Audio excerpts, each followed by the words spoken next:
Okay, welcome everyone to our committee of the whole today at August 16th already. And as I see, we have a full slate of council with us tonight, which is good.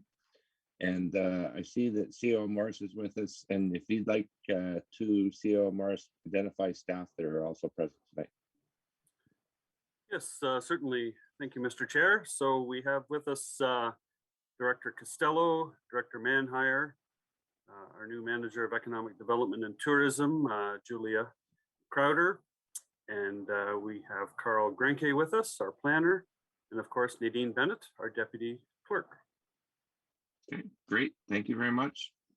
Item 1, I'll call for any amendments to the agenda this evening. Okay, seeing none. Any disclosure of monetary interest that arises from the agenda that council identifies? And seeing none, we have no delegations, so I'll call for a adoption of minutes. The motion is that the minutes of the July 19th, 2021 and the July 26th, 2021 committee of the whole meetings be received and filed. Now, a mover, Councillor Allen, seconded by Councillor McGuire. All in favor? Councillor Alfred, your video is not on, so I would take you approved of that. There you go. Hello. I understand that we have 2 directors' reports. We'll start with Director Manhire, and we welcome you to the meeting, Director. So go ahead. Thank you, Mr. Chair. Just a quick update to let people know that the arena surface opened today for use. And so we have been booking furiously, and it's actually filled up considerably. There's still some time available if people are interested, but they should be getting in touch with our booking agents as quickly as possible for regular season as well as pre-season ice. Thanks for that. Any questions? We are still in summer, but I know people are anxious to get skating, so that's good news. And I think that CoW Morris, you have a report for us as well. Yes, thank you, Mr. Chair. So because we're in summer, that means we're in construction season. So I want to provide a brief update. We have 3 active roads projects underway right now. The first is Lombard and Abbott Street intersection and the section of Lombard to Ferreira. The surface lift of asphalt was applied today, and the line paintings, I think, are being applied as we speak. So by sunset today, that project should be largely complete. The next one we'll be moving to is Cornelia. The base course is in place. The contractor spending time this week adjusting features and within the street and landscaping and that kind of thing. And we hope early next week to see the top lift of asphalt on that section of important street. So that we'll bring that project to a close. And the other one that's quite active right now is Condi Street, several blocks on Condi. The concrete work is underway. It's very much a construction site. For those that can avoid the area, we would encourage you to do that, but it's progressing nicely as well. So good news all around on the construction front. Thank you, Mr. Chair. Thank you. Any questions from my colleagues? Councillor McKenna. Thank you, Mr. Chair. CoW Morris, the work looks great at the corner of Lombard and Abbott. When will the new lighting fixtures go in there? I thought we were to receive smart streetlights. Is that at a later phase of that project? Yeah, great question. So through the chair, we've had some supply issues for the new black poles and signal heads and the operator of the new signalized intersection. So they're on order. We got an update earlier today that it's probably going to be a couple more weeks before they arrive. There's the supply chain for that kind of electrical and electrical related equipment is out of sync right now, but we hope ideally by the end of August we'll see those pieces installed and the new signalized intersection, which will be much more intuitive, will be up and running. Thank you. that's a good question. And I guess I would follow up with saying the signalization should not affect traffic as it has in the last few weeks, which is understandable, but Yeah, what I would say, Mr. Chair, is that the new operating system will make for more efficient movement of traffic through the intersection. So for instance, the existing condition is that, when there's a protected left or a advanced left, as it's called, other traffic was sitting still. That won't be the case anymore. Right turn movements from Abbott will be moving. So the volume or the capacity of the intersection will be increased. yes, yeah, and that was the understanding. I was just sort of referring to during the installation of that particular Correct. feature. Yeah, so most of the poles will be outside of the traveled lane, so it'll have a minimal impact. So you're quite right. Yeah. Awesome. That's great. And then I think that is it for our director's reports, unless there's some other questions from council. Okay, seeing none. We do have a correspondence item on here, and it's a letter from the Corporation of Fort Erie regarding capital gains tax on primary residents. And I know that we've all read that. What I would propose to committee is we move this into priority issues, maybe for a quick discussion, and then possibly a resolution at the subsequent council meeting. So if everyone's amenable to that, we'll move that into priority issues. Everyone's okay with that? So that'll be 8.3 on priority issues. Okay. Now we do have a couple of in-camera items, and hopefully it won't be too long, but I'll look for a motion to move into camera so we can discuss a couple of items, which we'll report on afterwards. So Councillor Dwyer moved and Councillor McGuire second. All in favor? Okay, so we'll be in camera. We'll just be a few minutes, and people that are watching, stick with us.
Okay, I hope everyone stayed with us. We had a couple of in-camera items. One, we had a discussion about disposition of land, and the resident report on that is staff was given direction on that one.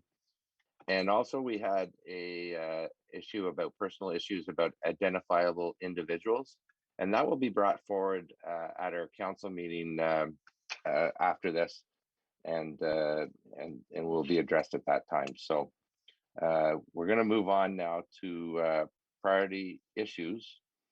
And 8.1 is the official plan and zoning amendment for 45 Elmsley Street. That's with our senior planner, Carl Granke. Welcome, Carl.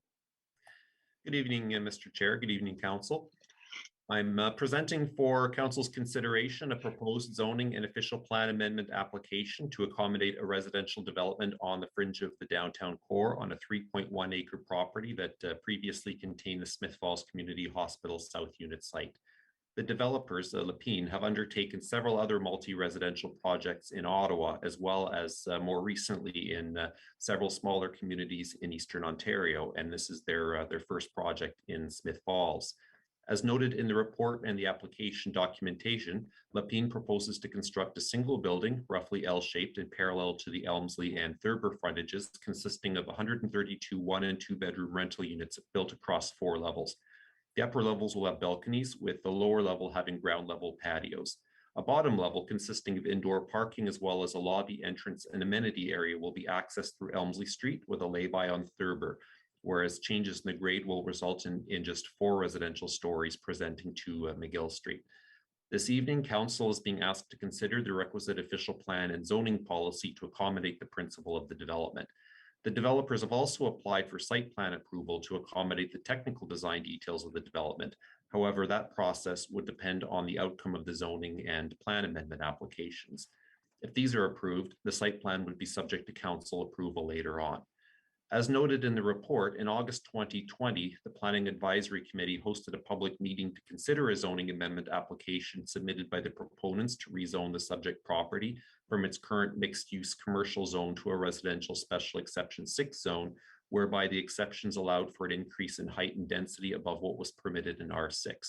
It's important to note that there is a special site-specific official plan and zoning policy in place for this property that recognizes a broad range of uses, either commercial or residential, or a combination of the two, and that was intended to facilitate development options once the hospital was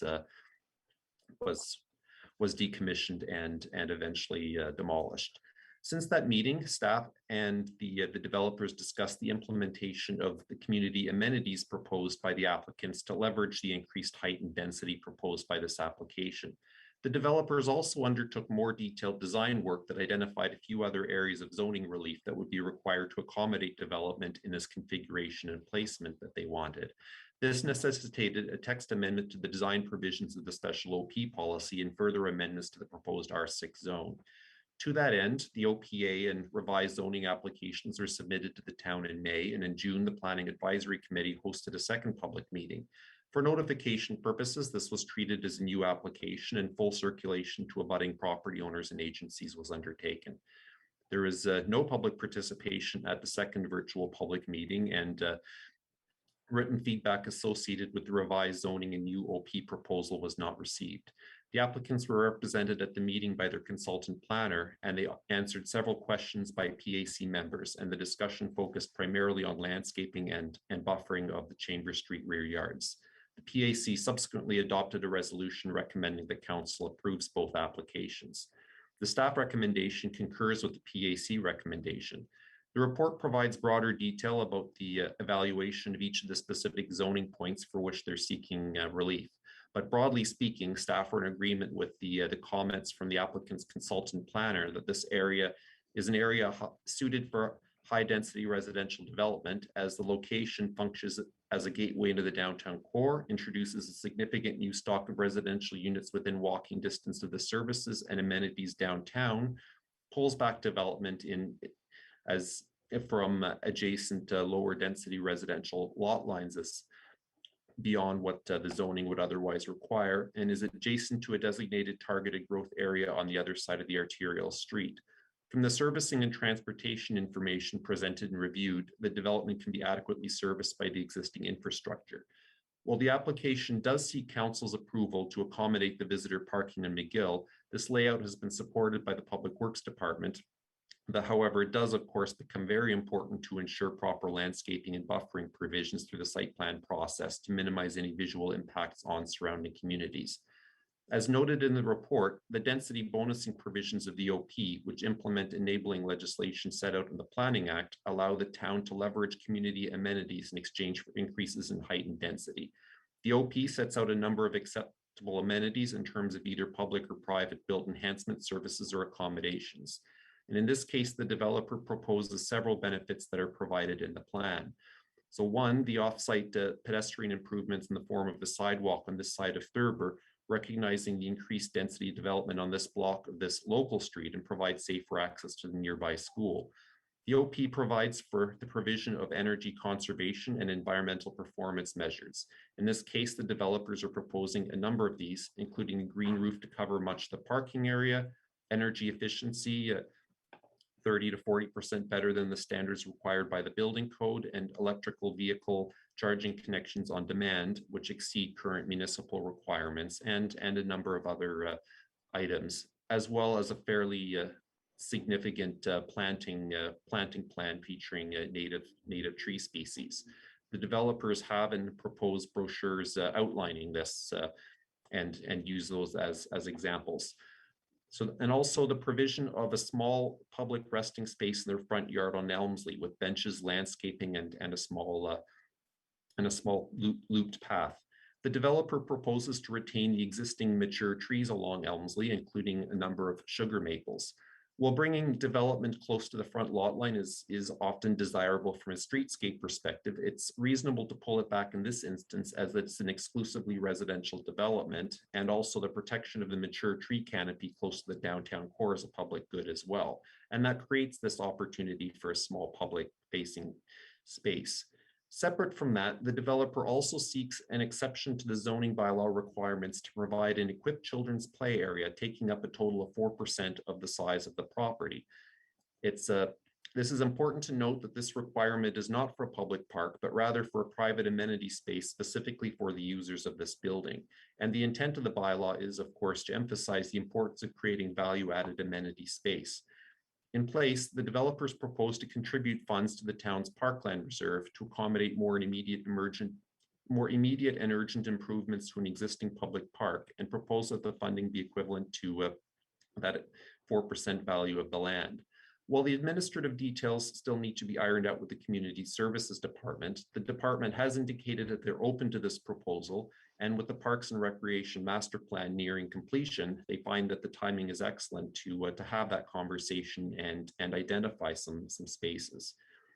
If council supports the zoning, the holding provision was proposed by the applicants and supported by staff and locks in the community amenities as well as the proposed cash in lieu of playground. The holding provision can therefore, and in the future, be lifted through a subsequent application that will be considered in conjunction with the future approval of the site plan application. This is a large development and substantial policy package that's being proposed reflects this. However, the applicants have also presented and supported a well-designed proposal that justifies the significant scale of development that's proposed at this location adjacent to core. And staff would like to acknowledge the significant work undertaken on this application to date. So I'll pause there and I'll seek council's direction on these applications. Thank you. Thank you, Planner Grenke. Councillor Alfred, you're first. Thank you, Mr. Chair. Both Councillor Brennan and myself have seen this a couple of times now, and I wholly support the specific amendments requested for both OP and zoning. I agree with the analysis on each point, and will support staff's recommendation for special exceptions with regard to height, density, the children's play area, angle of driveway, Elmsley as the front yard, and the minimum rear yard depth. This is a centrally located, beautiful lot that has languished for 20 plus years. It is would add to our housing stock. And again, something slightly different in that it's adult living as opposed to some of the other developments that we are seeing now.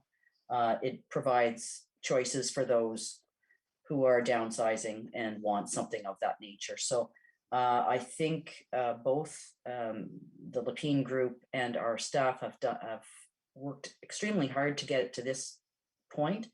And there were some wrinkles in it for sure. But I do think the community benefits offset some of the other things that site-specific exceptions, and I will definitely be supporting this staff's recommendation.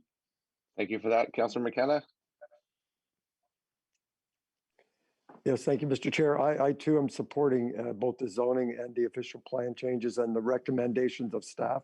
A couple of councillors and I had the opportunity to visit one of the Lapine apartments in Carlton Place, and it's just a beautiful quality product, and they've got them throughout Eastern Ontario. So these are experienced family development, and I'm quite excited about it, and I'm happy to support the Lapines in their application on this project. Thank you, Councillor Dwyer, and then Mayor Panko. Thank you. Yeah, I don't want to reiterate what my fellow councillors have said, but I mean, it's a fantastic project to see, and it's going to be such a landmark within our community. It's really, really exciting. I think the faster we can get this housing constructed, the better. And I think it's going to fulfill a great housing need in town. You know, as much as we can say it's not going to meet the need of affordable housing specifically, which has been our very confirmed priority as this council, the more housing options that we can get on the market, the less inflation we're going to see in housing prices across the board. So I think it's great, and hopefully we'll see a shovel in the ground there very, very shortly. Thank you for that, Mayor. Yeah, it's all been said, and I think a great job by the developer, by their team, by our staff and Plan Advisory Committee to bring it to the point when it comes to council. We've got an easy decision to make. It's a slam dunk, and to Councillor Dwyer's words, let's get the shovel in the ground and get this going. We need it. The cash in lieu of children's play area, I think, brings a broader benefit than simply having a little child's play area there. And so, no, great work. Thanks, Carl, for I think an incredible effort, and obviously probably the biggest residential project our community has seen. So I'm sure it's taking a lot of your time, a lot of your effort, but we appreciate what you've done so far. Okay, I think we got consensus. I mean, I not to reiterate Wendy, but on the planning committee, I mean, Lapine went above and beyond. They did more than they actually needed to do in terms of reaching out to neighbors and getting comments and then responding to them too. So, you know, and Carl did a great job working on it. Very exciting project. And I think we've got consensus here, no problem. And that will be coming forward very soon tonight, I believe. And we'll get that through. So thank you very much, Carl. And I'm going to leave you on the hot seat there for the CIP funding application for 2225 Russell Street. Thank you, Mr. Chair. Now, staff are bringing forward for committee's consideration a funding recommendation made by the CIP Evaluation Committee for some improvements to the facade of the Chuckles restaurant at the corner of Russell and Market Street. In 2016, the owners received CIP approval to fund interior renovations to the building in order to facilitate its reconfiguration into a restaurant. And at this time, the owner is looking to undertake improvements to the interior to accommodate the restaurant. At this time, they are looking to advance several improvements to the exterior. So several of the improvements to the outside, we understand, are covered under a Tourism Recovery Innovation Program grant available through the Ontario Highlands Tourism Organization, and as such, the committee was looking at the ones that aren't. And to that end, they reviewed a proposal to construct 4 awnings along both the street facades over each window that would look very similar to the ones that have recently been established overlooking the parking lot and a patio. So black cloth awnings, and they are also looking to color or to repaint the main part of, or sorry, the western part of the building, and the what's now red, and also the cinder block section facing the parking lot. So the CIP committee recommended that council approve a grant of $5,015 for that, which represents 50% of the investment that was itemized by the owners as part of their CIP application. So the recommendation of the CIP committee is that council approves the committee approves the funding and passes a bylaw authorizing the execution of a funding agreement subject to the conditions outlined in the report. Thank you. Thank you for that. And Councilor McGuire of the CIP committee is first. Mr. Chair, thank you, Carl. This is right across the street from one of our last ones that has the cement board going up. If you got a chance to get by Market Street lately, you can see the vertical siding behind it of what the building looked like when it was put up, and get a glimpse until the next 50 years when it's covered up with something else again. I've got two problems with this. One is that we're painting masonry. The reason why the masonry on Russell Street needs to be painted is because it's failing. There's nothing about this project that's going to stop the masonry from failing. The masonry is failing because it can't breathe. So no matter what guidelines or appendix is followed to repaint that, at the end of the day, in 5 years, we're going to have a peeling paint, peeling brick. So it's just a Band-Aid solution, and I don't think that taxpayer money should be paying for Band-Aids. Second part is, if we look at the paint is for the masonry section of the building where the dining room is, parking area, Russell Street facade. Then right next door to that, we've got gooseneck lighting that needs a coat of paint, but I don't believe it's getting painted in this. And there's banding on this blue building. So if you got Google Maps up, there's banding that where a sign might have used to go, and it's only a couple inches above the windows. So now when the awnings go up, the awnings are going to cut through this banding, and architecturally it just doesn't come together because you've got the awnings covering up the banding on top of the siding. It's just a mix mash. So that's why I voted against this application at the committee stage, and I'll be voting against it tonight. And it's important to note that this applicant received a great grant from another group that is doing some really meaningful patio work on the street. So, you know, the CIP is in my mind becoming more irrelevant every day, but this business is still getting government money to do a renovation. So that's where we're at. Okay, thank you for that, Councilor Dwyer. Thank you. Yeah, this is the hard one. I want to believe so much in the good that our CIP can do. This project isn't doing it for me for a lot of reasons. I agree with Councilor McGuire. Anytime we have an application for the painting of masonry, that's not something we want to encourage. That is absolutely contrary to every heritage conservation guideline that's ever been written. If it was an application to restore and kind of preserve the building, then I'd be all in favor of it. But the more that we paint our masonry buildings downtown, the less successful our building integrity is going to be. The second reason I'm having a hard time supporting this is because not very long ago, this same property got a very sizable grant from the CIP for interior and I believe exterior works. Carl can correct me on that.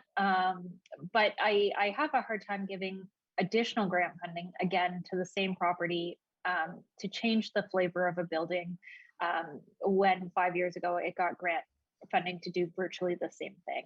I think that there's value in having the CIP and dispersing it across as many properties downtown as possible. I think this one was subject to a great renovation on the interior that took a building that was not in a usable state at that time and made it very usable. And I don't know that this project is really the right one to be a recipient for a second excuse me, a second time around. I think the idea of adding the patio into the parking lot is fantastic. I hope that we do more of that. But there's certainly components to this that do not tick my boxes. And for that reason, I will not be supporting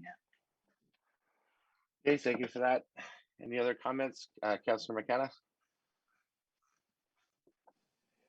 Well, I rely heavily on the committee work and the work my colleagues do and staff do on the committees. And when I saw that the recommendation came from the CIP committee to support this, and I've looked at all the information, so I'm going to support the committee's recommendation. And I think it's a very modest amount of money, and I think the facade certainly needs it. And so unlike my colleague, Councillor McGuire, I'm in favor of seeing an improvement to this building, and the modest investment, I think, will do that. Okay, thank you. Councillor Alford. Yeah, I think I want to ask a question first of all, and perhaps Councillor Dwyer with the CIP or Councillor McGuire with the CIP will be able to answer this.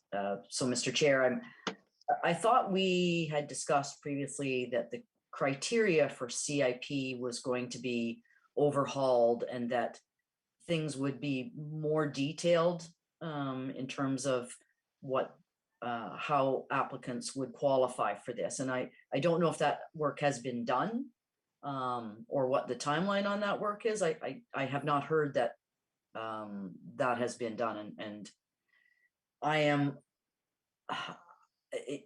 Councillor McKenna is right. This is a small investment in the greater scheme of things.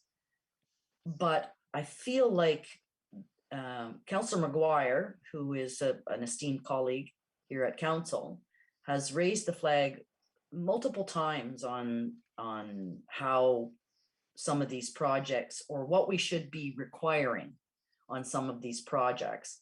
And I don't hear that the detailed overhaul of the criteria for CIP. So I'm struggling with this one. I think Chuckles Jack's is a great place. I've enjoyed it many times. I think the new patio is going to add to it. And I think they have some grant money from another source that they're going to be able to do more with. But I'm not sure that whether in this case, after reading everything, whether we have satisfied the criteria for qualifying for this, and it is a smaller amount of money, but that is it doesn't really matter how much it is. I would really like to know if we are going to have something that's super specific with regard to these buildings when they come to the CIP to be. I agree with the CIP, but I want to make sure that it's used the right way. Maybe Carl. Maybe I'll let Carl or Chris chime in before I go to. Thank you, Mr. Chair. And to respond to Councillor Alford's comments, the application was deemed to be eligible for approval, which is the screening that happens before the application comes to the committee for consideration. This past year, through the work of staff and committee members, an evaluation matrix, a detailed evaluation matrix for Program 1 funding was undertaken. That being said, certainly the application is eligible for approval, at least the parts that are not being funded by through the other program.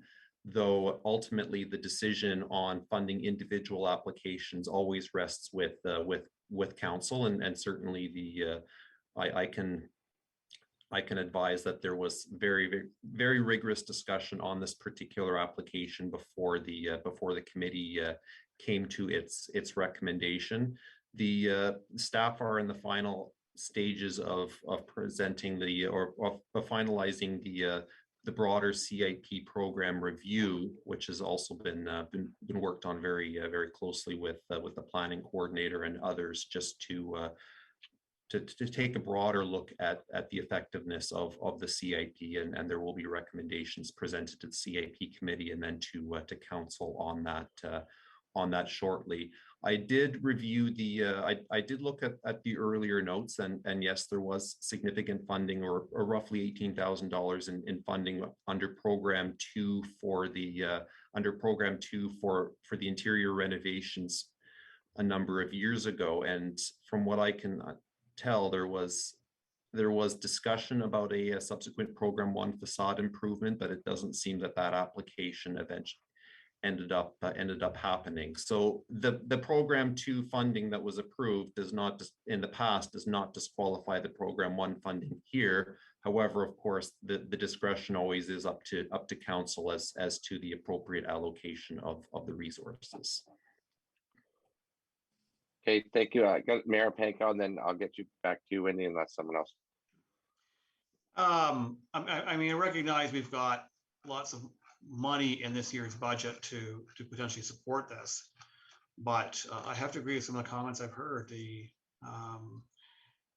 What's been proposed is a bit underwhelming, and painting the concrete block wall is not sustainable. We know it will eventually become a challenge, and that means it could be a disrepair at some point in time. I don't know whether it's 3 years or 5 years or 10 years down the road, but I would rather see cladding put on that side, and I'd be willing to even increase the level of dollar support we provide if it was done properly.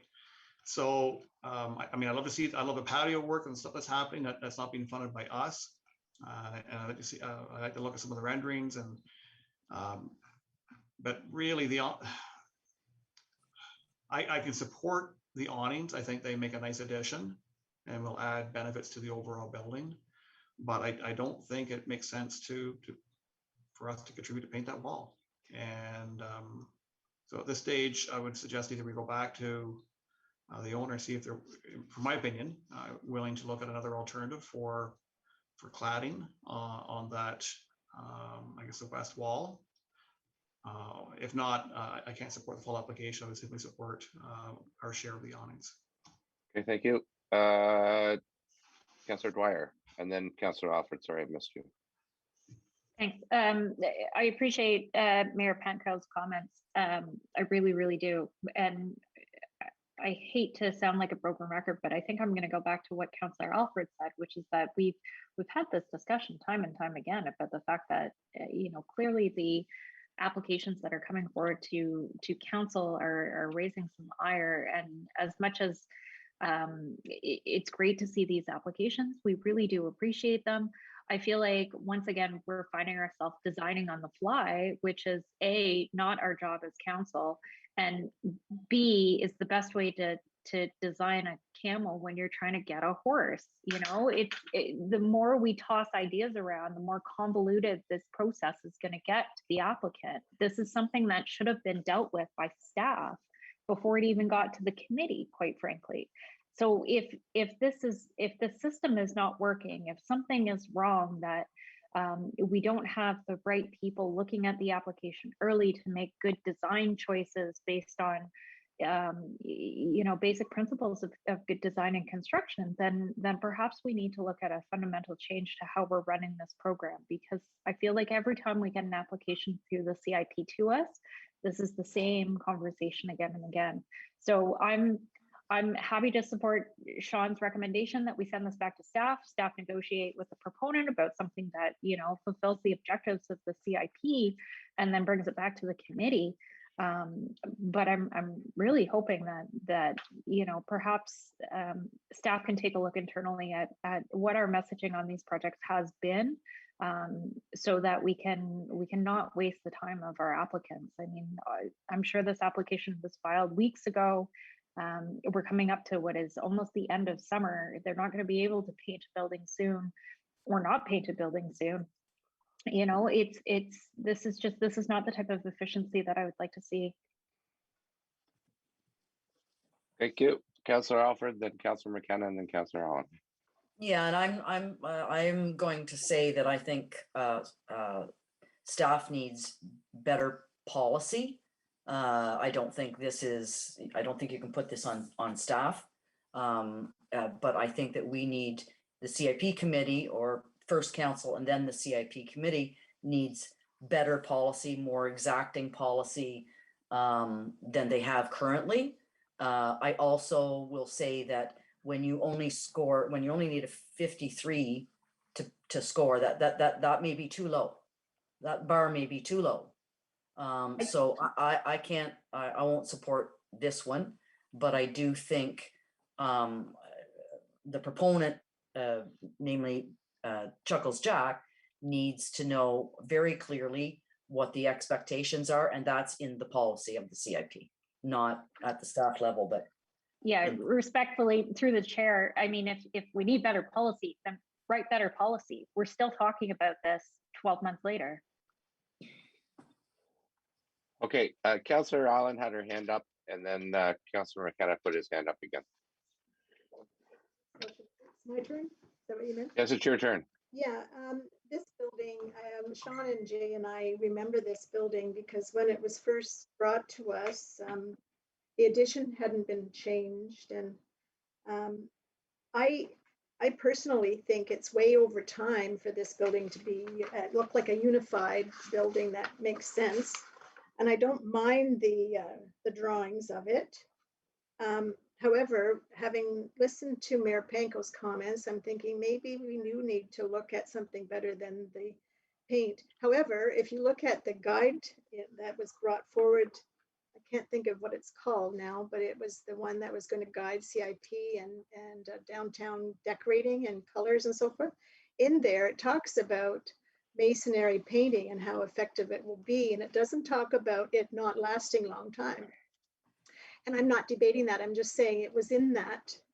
And I think that, you know, all one color of this building would look so much better than what it is right now. Because in my view, it's a mishmash of building styles and colors. And I think the fact that the patios are going to help this business. And anyway, I'm happy to take the suggestion that Mayor Panko had and take it back to look at maybe a better way of covering it. But other than that, I hope we do something because I think the building is needing a facelift. Okay. Thank you. I'm trying to keep up here. Councillor Dwyer, McGuire, and then McKenna. Did I miss you, Peter? Go ahead. Sorry. Go ahead, Peter. Sorry, Mr. Chair. I try to be patient. I had my hand up. I'm I sorry. don't speak out of turn. Thank you. We've heard from the planner that they've met the criteria. All of us might like to see an updated policy around this, but within the existing policy, this is an eligible project. And don't tell me that the storefronts, the wooden storefronts downtown that have been painted won't need to be repainted in a few years. Paint doesn't last on forever. So I'm completely happy. This business has met all the criteria. The committee has supported it. It's a small amount of money.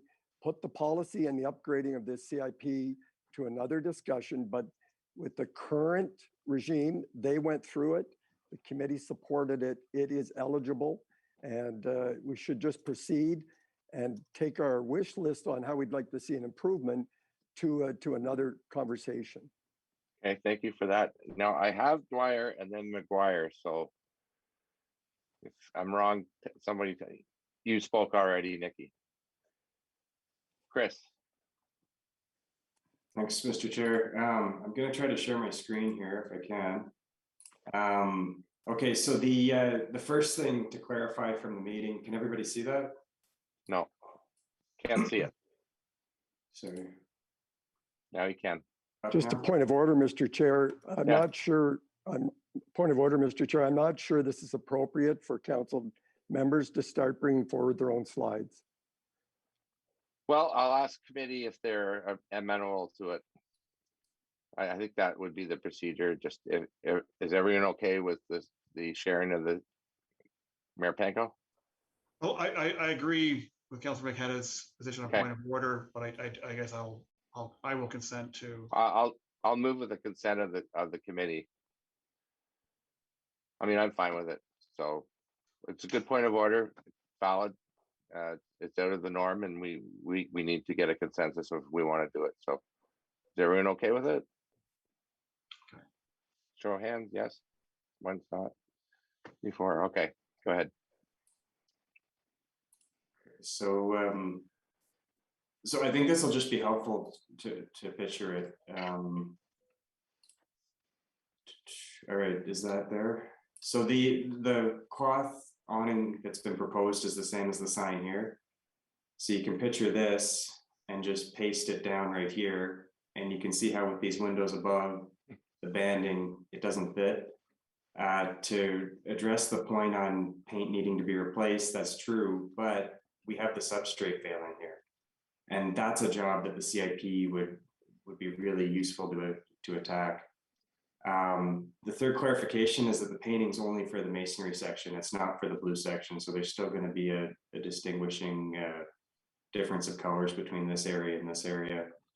And yeah, those are the kind of 3 points I wanted to show. Okay, thanks. Going back to when the Program 1 application came to the first committee that served under the previous council, that committee decided that the Program 1 application wasn't worthy of moving forward to council. So now this application here is much reduced from the original one, and this committee has decided it is eligible. So to divorce the policy issues from the application at hand is really disingenuous for the problems that we're facing here, and I think for the discussion. So yes, I won't be supporting this, and I hope there's a consensus for that. Okay, I understand that. I'm going to chime in here, and I mean, really, I have never been in the weeds so much. We have a committee of, I'm not in a CIP committee, I'm in a council committee. I've got a recommendation from the CIP committee, and the proponent of this project is putting an equal dollar amount to improve the look of their business. And I support that. And that's, in my mind, that's what the CIP committee is for. So I'm going to support staff's recommendation. If we're going to, we're talking about someone putting $5,000 in, we're going to put another 5 in. And it's going to improve the look of the building. That's the idea of the CIP committee. So, I read the report, the CIP committee supports it, and I support it. I agree with Councillor McKenna. We're in the weeds here.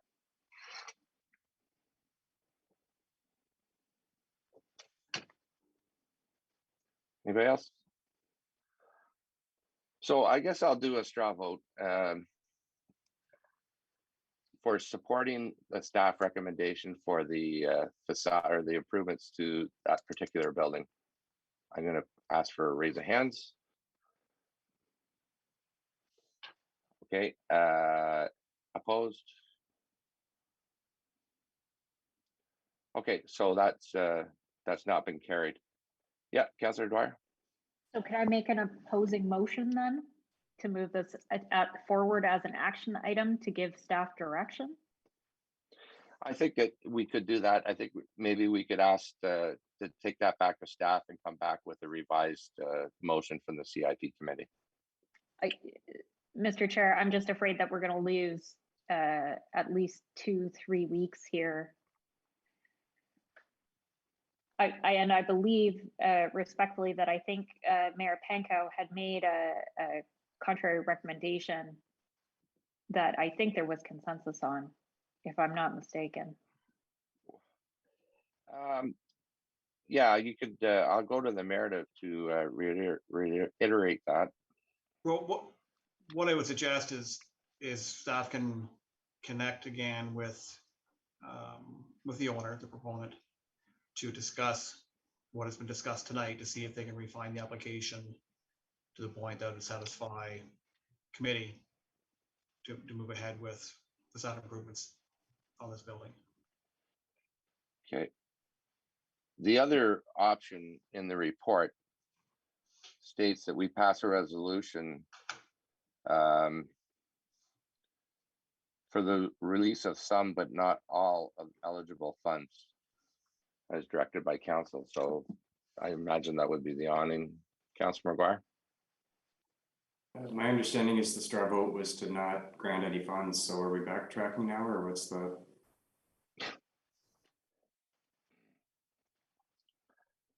Well, I'm at a loss. I mean, we can take it back to staff and bring it back again. I'm fine with that. Whatever committee wants to do. Mayor Panko. Well, yeah, I think there's clear consensus. We want to try and support Chuckles Jack in their application. We just want to, I believe the consensus here is that we want to see some refinement to the application to better satisfy committee. So if we have consensus that staff would reconnect with the owners, rediscuss the application and potentially bring this back, then hopefully we can come up with a solution in the very near future. Everyone okay with that? Hands up. Okay, I don't want to become the CIP committee, but anyway, that's what we're going to do.